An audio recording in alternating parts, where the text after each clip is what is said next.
Hey everybody, it's Janice with Creating 2 Chaos. I'm going to start this project off with 4 styrofoam balls, and I am going to take a toothpick and I'm going to add it into one of the bigger styrofoam balls and add some glue to both ends and pop a smaller ball on top of the bigger styrofoam ball.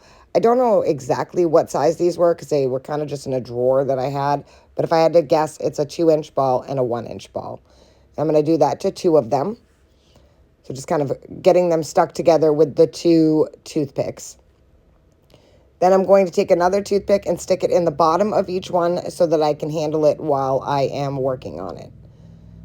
Next, I am going to take some white glue and I'm going to cover each one completely with white glue and a nice thick coat of it. And then I'm going to dunk it in a bowl full of glitter. So I'm just using some fine glitter. I put it in a bowl so it's easier to move around, and I'm going to dunk both of them in there. And then I'm going to set them on a piece of styrofoam to dry. Once it was fully dry, I'm going to take a small hook and put it into the top of their heads. And then I am going to take 2 small black brads and use those as buttons on the belly. So I'm just pushing those into the styrofoam. I can dip them in glue if you want to. Next, I'm going to take 2 small black beads. I'm going to use those for eyes. So I'm just going to push one on either side up on the top part. Then I had these little noses that I got. They are like just plastic triangles, basically. I'm going to put a little bit of glue on that. I'm going to add that to the front for his nose.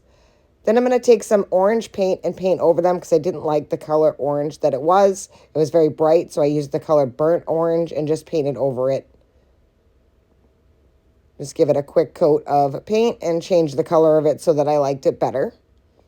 Then I'm going to take some red and white checked ribbon, and I'm going to wrap that around the neck and just kind of twist it into place. This was wired ribbon, so I kind of had to mess with it a little bit and just kind of arranging how I want it to look.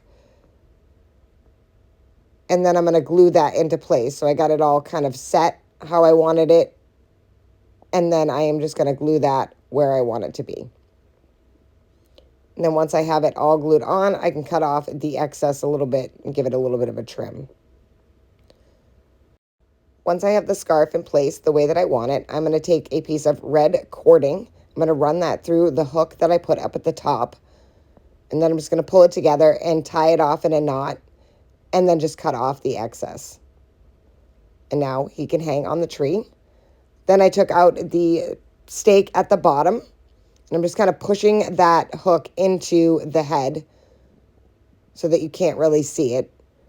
Next, I'm going to take my stylus. I'm going to dip it in some black acrylic paint and place the dots for his mouth. Once I'm finished with the mouth, this project is finished. I think it turned out so super cute. I did another one with a ticking fabric scarf with no mouth, but you can kind of customize these however you want. I think these would be a great project to do with some kids or in a group setting. Thank you guys for watching. I hope you enjoyed this project. I hope it inspires you to make one. And as always, don't forget to spread the chaos.